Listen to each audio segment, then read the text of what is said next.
Muito bem, irmãos, abramos a palavra de Deus no Evangelho de Mateus, capítulo 6. Iniciamos, a partir deste domingo, uma nova série nas nossas mensagens do culto vespertino, cujo tema é um pai disposto a ouvir, onde nos concentraremos na oração dominical, ou também assim chamada oração do Pai Nosso. Mateus capítulo 6, apenas o versículo de número 9, nós leremos todos juntos, a uma só voz, como povo de Deus, esse texto da palavra do Senhor. Mateus capítulo 6, 9, está ali projetado também, todos a uma só voz.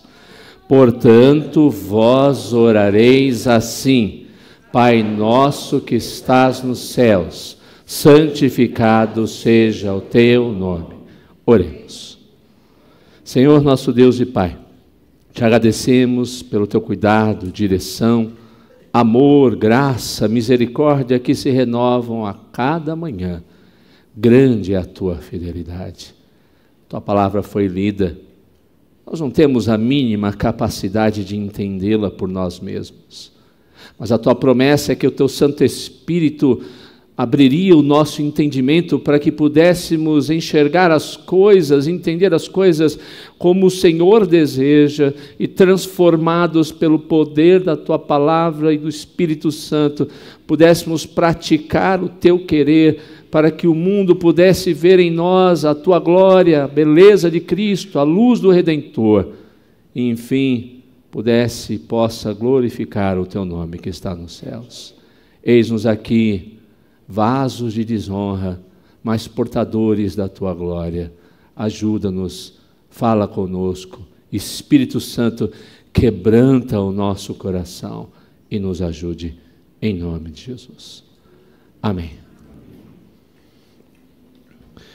Queridos, a oração é uma das grandes marcas das religiões em todo o mundo.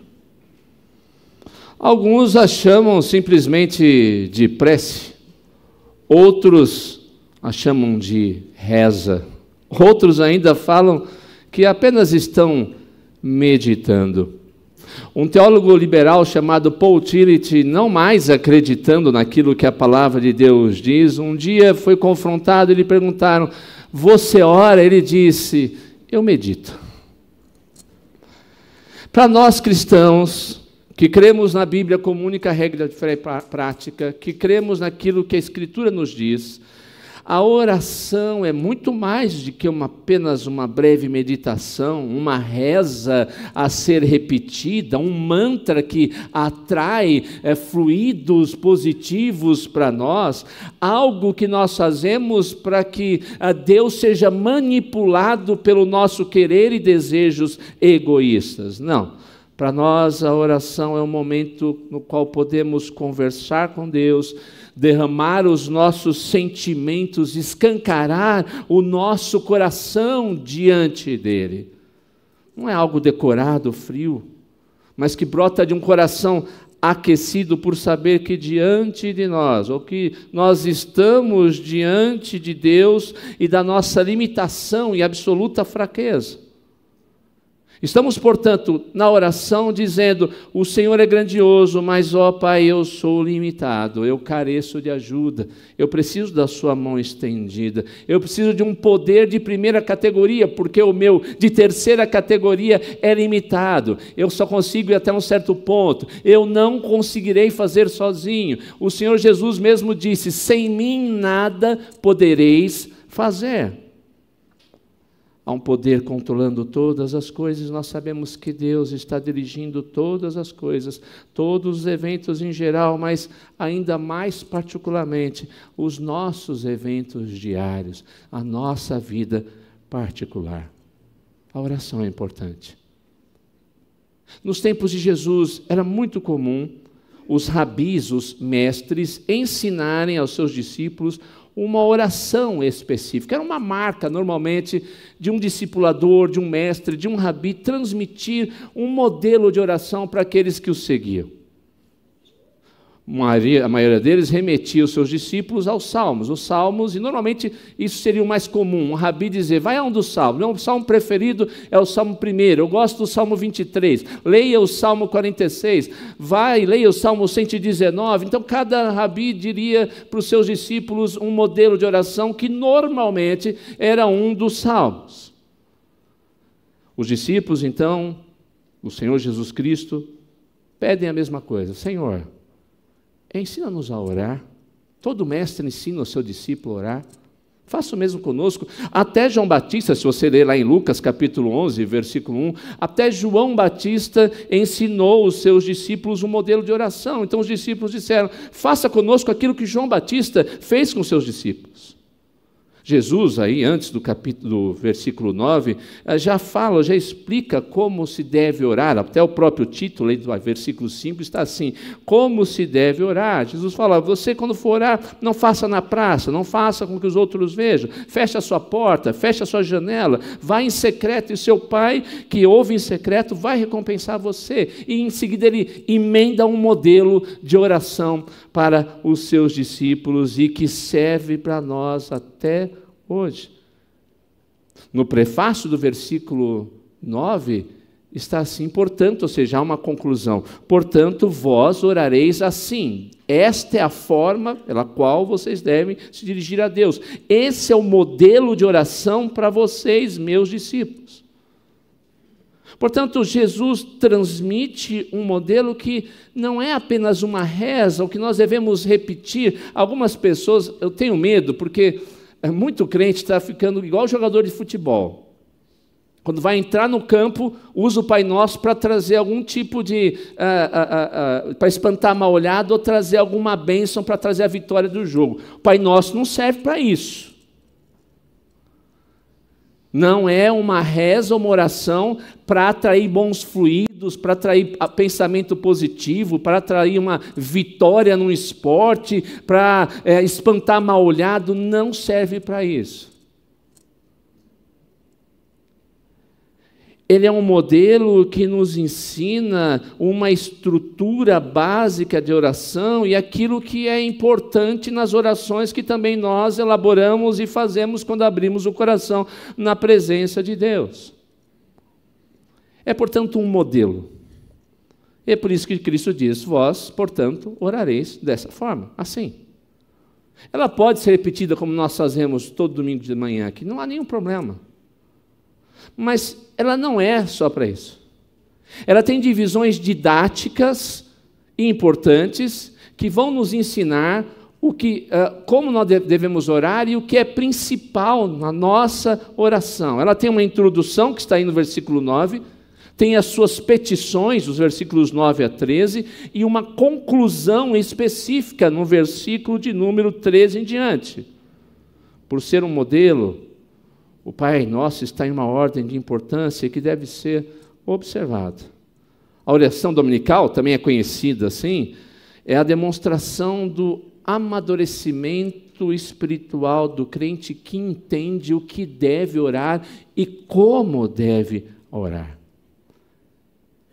Ficaremos nessa tarde e noite com a introdução desta oração, e esperamos que, por meio desse modelo, não apenas aprendamos a orar, mas saibamos como nos dirigir a Deus quando o procurarmos, estivermos de joelhos e buscarmos a sua face no momento de oração. E queremos saber, portanto, o que o Senhor quer nos ensinar aqui.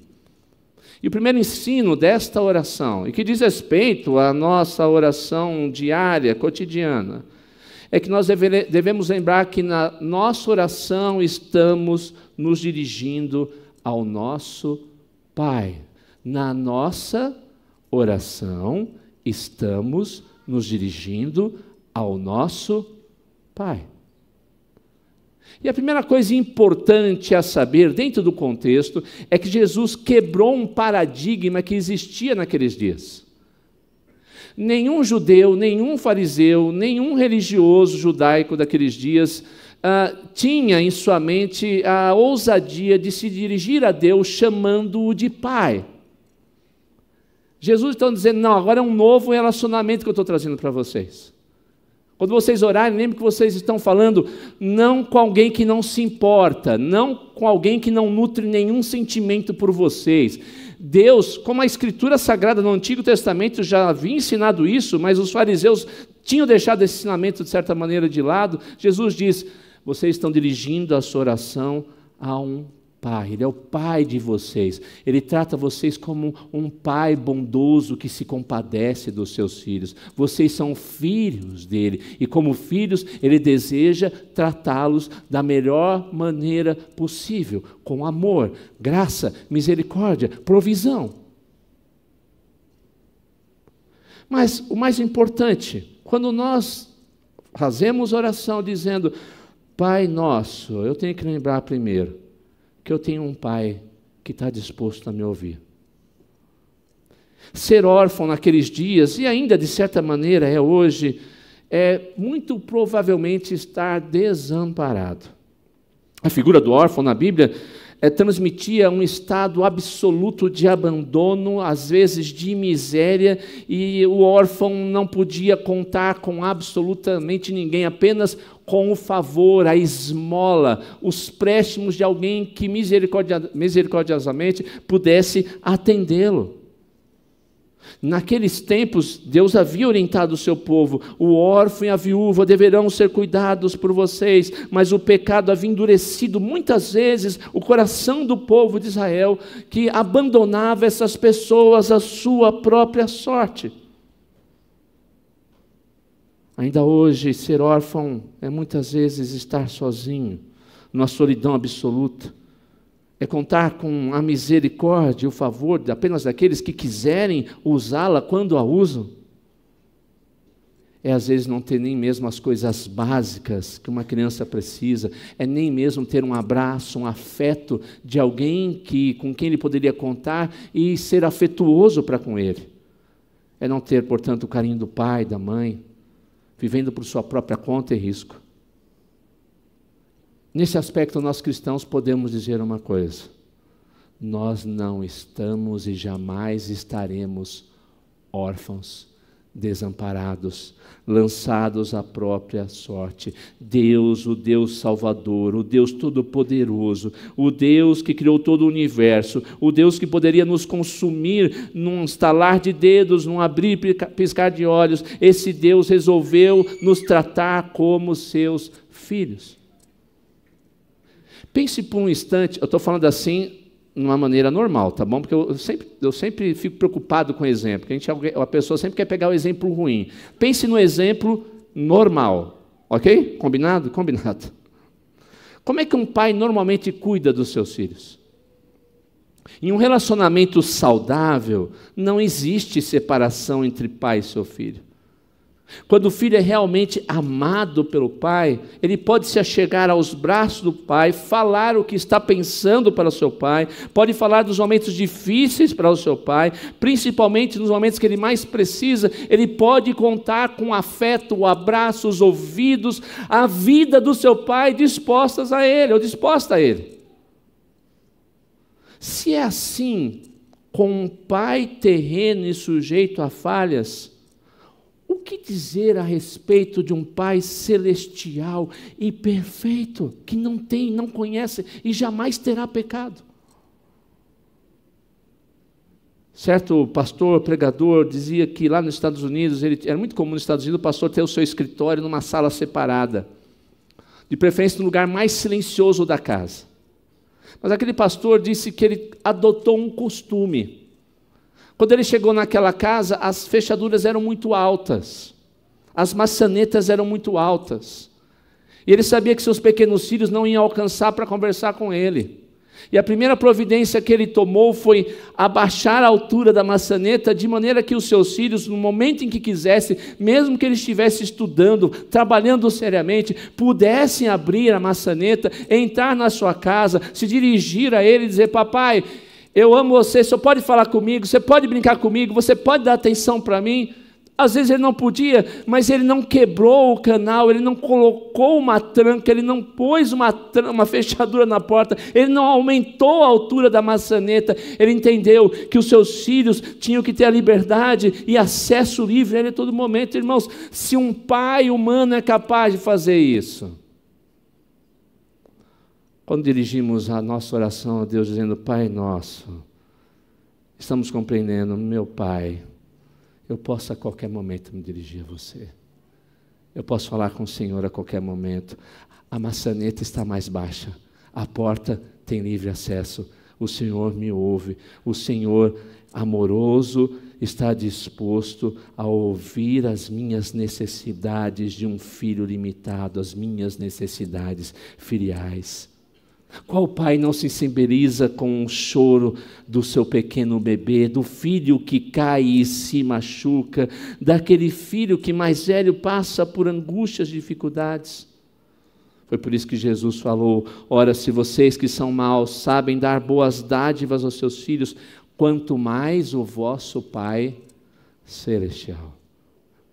A oração do Senhor nos é ensinada para que tenhamos a certeza de que Ele, como um Pai, sempre, repito, sempre nos atenderá como seus filhos.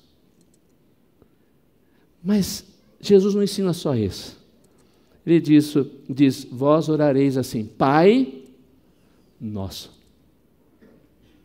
Jesus usa um possessivo nosso para destruir toda possibilidade de individualismo na igreja. Sim, Ele é meu Pai, mas antes de ser meu Pai, Ele é o nosso Pai. Deus não é apenas de um crente. Deus não será buscado ou ouvido apenas por alguém que tem uma comunhão maior com Deus, que é muito mais crente do que eu, do que você, que sabe muito mais da Bíblia do que eu ou você, que canta melhor, que vem todo culto no domingo à noite, domingo de manhã. Não, se você é filho de Deus, não importa como está a sua trajetória, a sua caminhada, se você é um filho de Deus, Ele não é pai de apenas uma pessoa, de um grupo de pessoas da igreja, de uma denominação. Ele é o nosso Pai. Nós podemos e devemos ter uma relação pessoal, individual com Ele, mas nós somos chamados a vivenciar a realidade desse relacionamento com um Pai amoroso, principalmente ao viver em comunidade, como um dia como esse agora. Nós temos nossa vida particular, nós temos nossos anseios, desejos, objetivos, mas nós não temos só isso.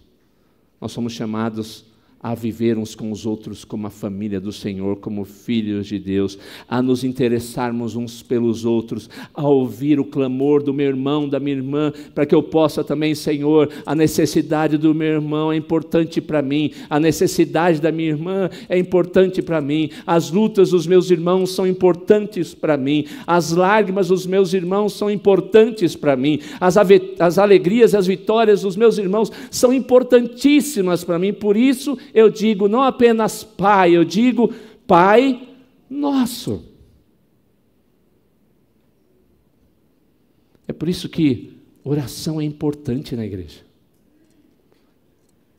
É por isso que deveríamos, quem sabe, de quando em quando, ao menos, ter momentos de oração, na qual o povo de Deus é convidado a se dirigir a esse Pai que é nosso. Portanto, dê muita importância, aproveite cada culto solene, cada estudo bíblico, cada programação de caráter espiritual, cada programação onde podemos nos dirigir em oração como povo de Deus ao nosso Senhor e dizer: meu Pai, ouve o clamor, ouve a gratidão, ouve a súplica não somente minha, mas do seu povo. Mas Jesus diz algo também muito importante: Pai nosso que estás nos céus. Estamos agora diante do final desse trecho. Jesus reconhece a limitação humana. Ele sabe, primeiro, que a figura paterna neste mundo caído nem sempre é perfeita. Há pais que são ausentes, Há história de pais que voltaram as costas para sua família e se foram, às vezes até muito cedo, filhos que nunca conheceram seu pai. Há pais que espancam seus filhos. Há pais que fazem promessas aos seus filhos e nunca as cumprem. Há pais que são grosseiros com seus filhos. Há pais que são indiferentes ou sempre críticos para com seus filhos, de maneira que Jesus, com certeza, sabia de muitas pessoas que iam dizer: se Deus é o Pai, eu não quero esse Deus para mim, porque a pior figura que poderia existir na minha vida é a do meu pai. Eu quero distância, então, desse Deus. Tudo que houve de ruim na minha vida, o meu pai trouxe, e toda lembrança ruim que eu tenho na minha mente, ela vem da figura do meu pai. Então Jesus diz: eu não estou falando de qualquer pai.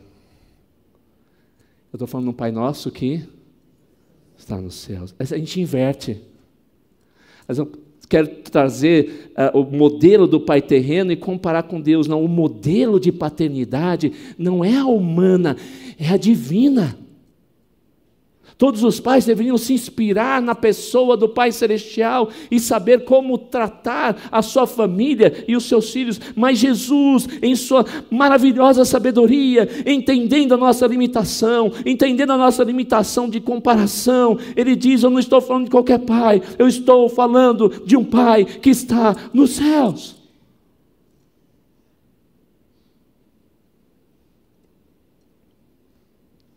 Jesus está querendo ensinar algumas coisas importantes. Primeiro, Ele está dizendo: vocês são da terra, esse Pai é dos céus.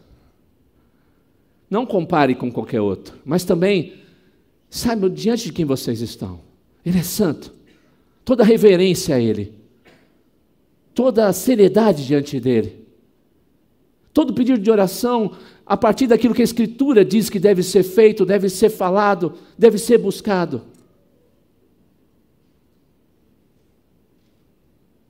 E porque Ele está nessa posição, lembre-se, Ele se humilha a atender pessoas como eu e você, que não merecem absolutamente nada. Em nossa limitação e fraqueza, o Senhor, como Pai bondoso, sabendo quem Ele é, mesmo assim, Ele se humilha para estender a mão e atender-nos em cada uma de nossas necessidades. Mas há uma outra coisa importante que há nesse texto. Quando Jesus diz Pai Nosso que está nos céus, Ele está falando da visão abrangente que Deus tem. Eu morava uma época próximo do Pico do Jaraguá. Foram raras vezes, é interessante isso, quando a gente está perto de um lugar que é legal, bonito, a gente quase não vai, não é? Depois que fica longe, a gente quer voltar lá, não dá mais. Né? Quem mora perto de praia, que normalmente é assim, enjoa uma hora. Quem mora perto de algum local que tem muita piscina, é assim, local... Bom, então eu morava perto de Jaraguá. Eu morei 10 anos, acho que eu fui 2 vezes lá. Mas vamos continuar com o meu exemplo. Toda vez que eu ia lá, era interessante, eu estava no alto e eu tinha uma visão panorâmica da região. A minha visão era privilegiada.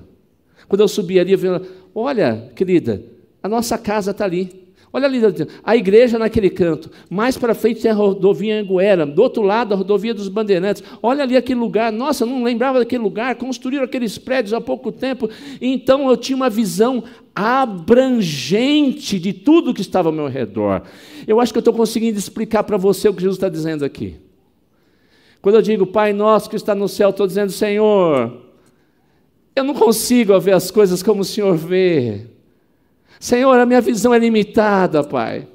Senhor, eu não consigo enxergar um passo, 1 centímetro além, mas quando eu dirijo a minha oração ao Deus que vê, sabe, controla, dirige todas as coisas para a sua glória e para o meu bem como seu filho. Toma conta, Senhor, com sua graça e misericórdia. Ainda que eu esteja pedindo uma coisa que pareça boa para mim, eu sei que o Senhor sabe o que é melhor para mim, o Senhor está vendo adiante. Mesmo que o Senhor diga não, o Senhor é o Pai que está nos céus e vê adiante. Se o Senhor diz sim, o Senhor é o Pai que está nos céus e vê adiante. O Senhor vê o tudo, o todo, e eu, na minha limitação, Senhor, só sou capaz de ver um pouquinho das coisas.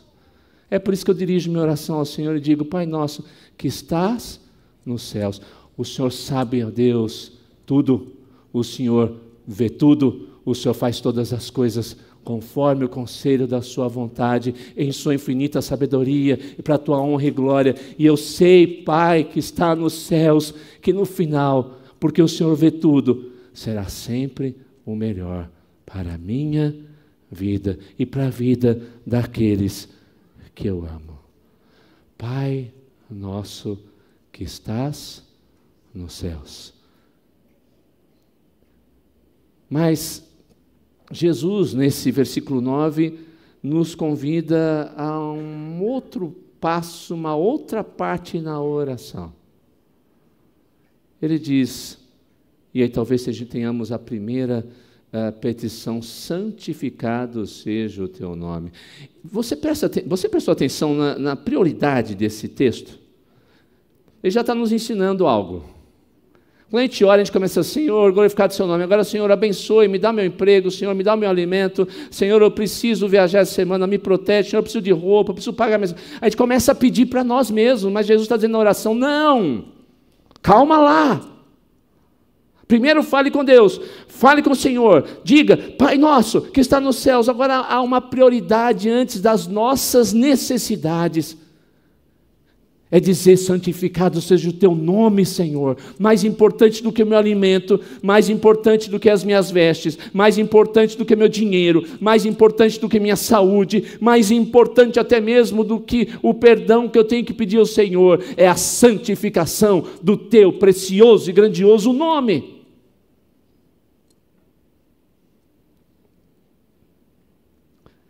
Agora, pensemos biblicamente. Nos dias de hoje, quando a gente dá nome para alguém, a gente dá nome porque, nossa, aquele cantor tem esse nome bonitinho, eu vou pôr esse nome no meu filho. Nossa, aquela atriz tem um nome tão bonitinho, eu vou pôr esse nome na minha filha. Nossa, esse nome está na moda, né? Então eu vou colocar no meu filho, na minha filha, assim sucessivamente. Nós, na nossa cultura, às vezes, não nos preocupamos muito com o significado. Sim, acaso eu quero homenagear meu pai, quero homenagear minha mãe, o avô, a avó, ou alguém muito próximo, há um significado específico, mas não um significado etimológico ao nome, de significado em si atrelado ao próprio nome. Mas na Bíblia isso era importante. Tão importante que às vezes a gente olha assim: não é possível que o profeta põe esse nome aqui, não meu povo. Mas Deus vai pôr esse nome no seu filho, não meu povo.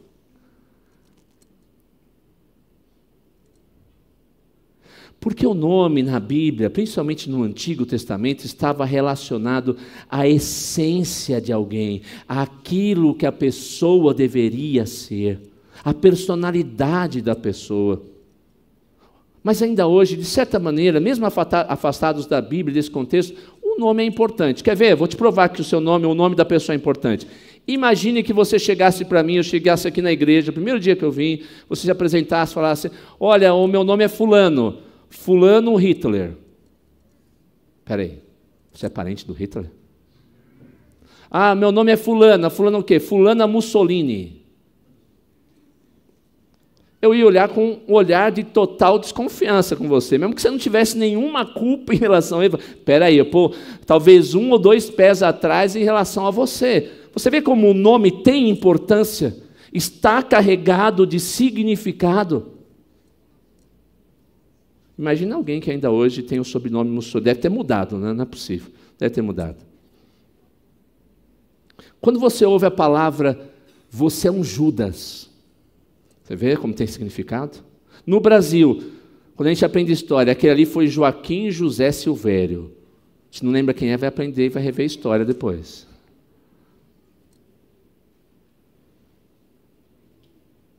Tantos outros que representam o quê? Traição, representam maldade, representam tortura, representam perseguição, representam genocídio, representam qualquer outro tipo de mal que a sociedade pode trazer. Um nome pode representar, então, honra, desonra, glória ou desprezo, bem ou mal, de acordo com as atitudes daquele que o carregar. Pensemos agora em Deus. Lá no livro de Êxodo, Moisés pediu para que Deus dissesse o seu nome. Naqueles dias, o nome, além de transmitir essência, na cultura de pessoas que ainda precisavam aprender mais de Deus, na cultura que Moisés tinha sido educado, significava que ter o nome de Deus era ter o controle da divindade. Se eu souber o nome de Deus e usar direito o nome de Deus, eu vou fazer com que essa divindade atenda todos os meus pedidos e exigências. Então Deus vira para Moisés: tá bom, Moisés, eu vou dizer o meu nome, Yahvé, eu sou o que sou, ninguém tem controle sobre mim, eu não tenho começo nem fim, eu sou o eterno, eu sou o Deus da aliança, eu sou o mesmo para todos, sempre, de eternidade em eternidade. Eu não me submeto a você, mas você se submeterá a mim, Moisés. É isso que o meu nome significa. É para isso que Jesus está apontando quando diz: santificado seja o teu nome. E o primeiro ensino nessa petição em relação a Deus nos ensina que nós devemos reconhecer a nossa incapacidade de honrar e santificar sozinhos a Deus. É uma lógica. Se eu tenho que orar dizendo santificado o seu nome, significa que sozinho eu não consigo. Até para isso eu tenho que orar.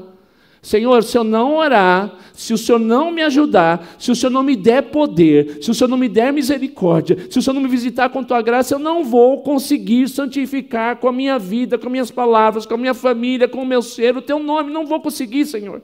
Estou perdido. Então, oro, Senhor, me dê força para que eu possa, de alguma maneira, mesmo em minhas limitações, santificar o seu nome. Nós precisamos de ajuda de Deus, poder do alto, até mesmo para fazer aquilo que agrada ao Senhor.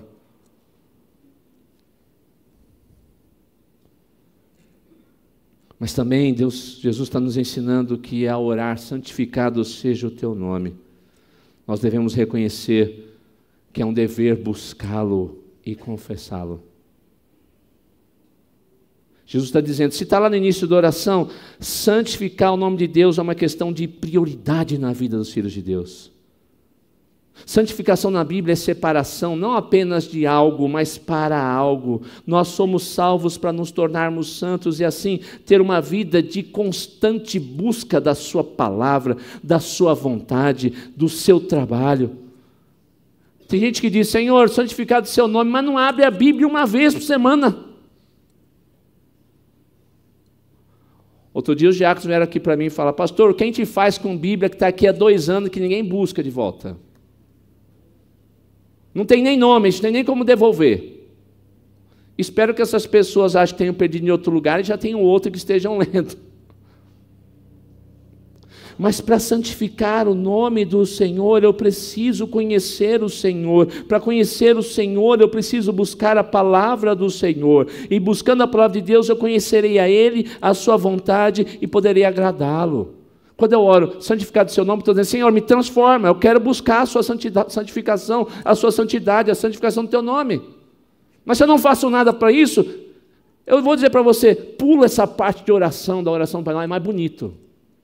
Porque você está dizendo, santifica o teu nome, mas você não está nem aí para a santidade do nome do Senhor.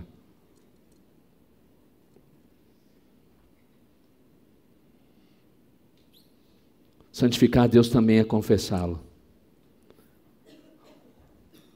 Um dos meus hinos prediletos diz, leva tu contigo o nome de Jesus, o amado teu.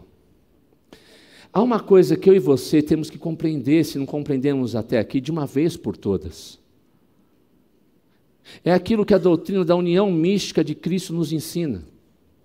Quando eu me torno filho de Deus, quando eu sou alcançado por sua graça, quando eu sou perdoado dos meus pecados, quando agora o Espírito Santo habita em mim, quando eu creio em Jesus como meu único e suficiente Salvador, uma nova vida surge, um velho homem é deixado de lado e mortificado, e um novo homem segundo Jesus nasce, de maneira que ele está unido comigo para sempre, e eu com ele para todo sempre.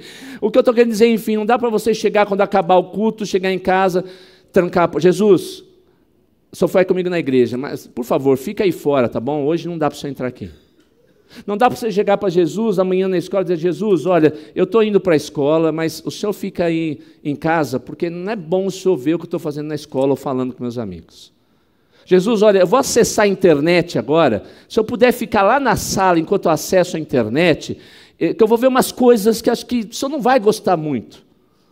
Não tem essa possibilidade, queridos. A mínima possibilidade de fazer isso. Eu estou unido com o Senhor Jesus Cristo para todos sempre. Santificar o nome de Deus diz respeito ao nosso estilo de vida, o que fazemos, pensamos, escolhemos, o que nós falamos.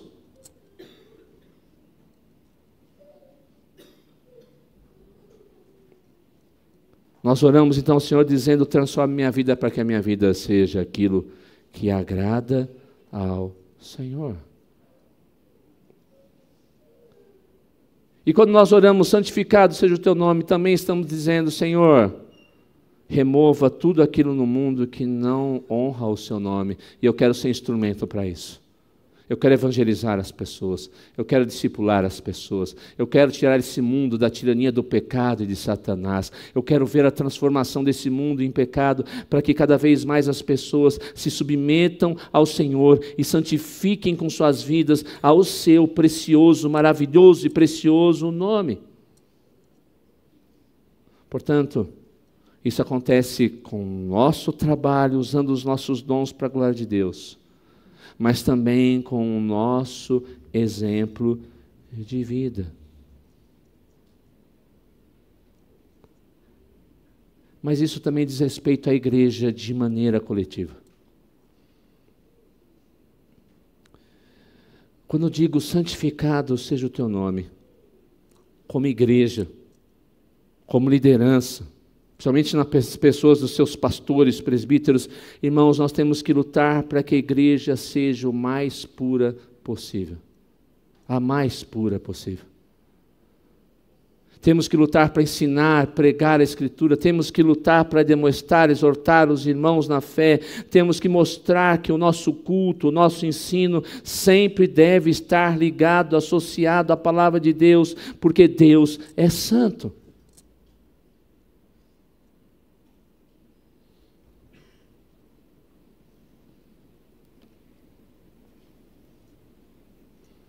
Você sabe orar?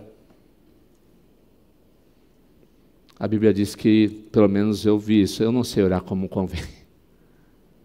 Quão distante eu estou de orar como Deus deseja e como lhe agrada. Quando você ora, sabe se dirigir a Deus e sabe aquilo que realmente mais importa em sua oração. Você entende quem Deus é, como Pai bondoso, Ele se compadece de você, está disposto sempre a ouvi-lo. Você clama para que tenha poder do Espírito Santo para santificar o nome de Deus, para que a Igreja Presbiteriana Unida de Suzano santifique o nome de Deus, para que todos nós sirvamos como uma tábua de Deus, como um testemunho vivo, para que o mundo conheça esse Pai que está nos céus e que tem que ter o seu nome santificado. Olhemos para a introdução e para a primeira petição do Pai Nosso e aprendamos a orar como convém.